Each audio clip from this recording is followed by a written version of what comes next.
ماذا لو أخبرتك أن لاعبا كان أن يطرد من عالم الكرة ثم أصبح من بعد ذلك من أعظم صانعي اللعب؟ إنه كيفن دي بروين.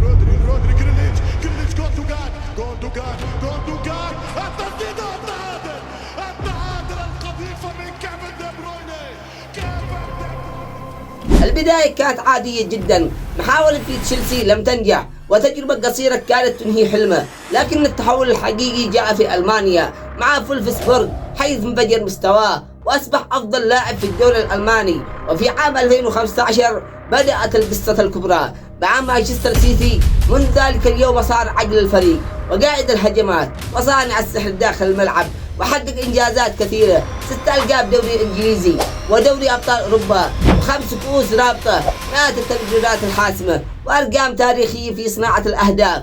واليوم بعد سنوات طويلة من المجد في إنجلترا، ها هو يودع مانشستر سيتي ويبدأ فصلا جديدا في الكالتشيو الإيطالي في صفوف نادي نابولي، نادي أسطورة الكرة مارادونا. لكن أينما ذهب سيبقى اسمه محفورا في تاريخ اللعبة. وهذه كانت رحلة المايسترو كيفن دي بروين. وفي نهاية المقطع، إذا عجبك المقطع اعمل لايك واشترك في القناة عشان نصل أول 1000 مشترك في القناة. والسلام عليكم ورحمة الله وبركاته.